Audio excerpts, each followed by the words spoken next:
अंधे पति और पत्नी। सूरदास नाम का एक व्यक्ति था जो जन्म से अंधा था, लेकिन सूरदास बहुत बुद्धिमान व्यक्ति था। किसी तरह से पढ़ाई लिखाई करके शादी योग्य हो गया। सूरदास के माता पिता ने उसकी शादी कर दी।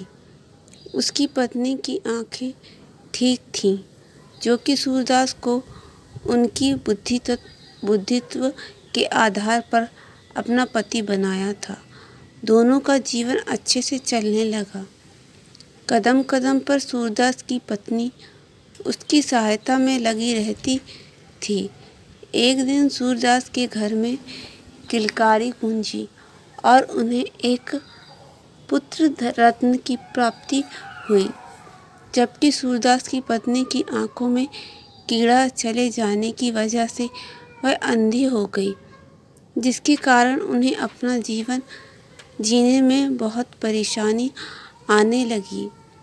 क्योंकि सूरदास की पत्नी जब खाना बनाती तो कुत्ता आकर खा जाता और दोनों को कुछ खाने को नहीं मिलता था। एक दिन सूरदास किसी जानकार व्यक्ति के पास गया और अपनी बात बताई। उस व्यक्ति ने सूरदास को बोला, जब आपकी पत्नी खाना बनाने लगे तो आप घर के चौखट पर बैठ कर डंडा पीटते रहो, जिसके कारण आपके घर पर कुत्ता नहीं आएगा। ऐसा करते कुछ दिन बीत गए और सूरदास और उसकी पत्नी की मृत्यु हो गई। अब बच्चा अकेला रह गया। गांव वालों ने उस बच्चे के शादी करा दी।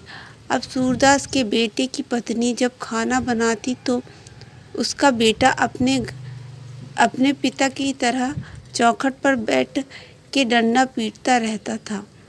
एक दिन गांव के किसी बुजुर्ग ने उसको ऐसा करते हुए देख लिया और उससे पूछा, आप ऐसा क्यों कर रहे हो?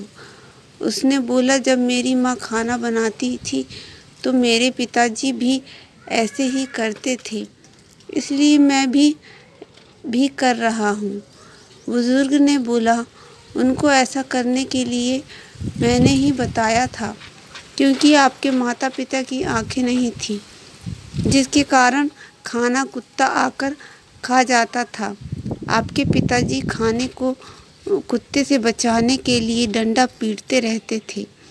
बुजुर्ग की बातें सुनकर सूरदास के बेटे की आंखें खुली की खुली रह गईं और आगे से ऐसा करना बंद कर दिया।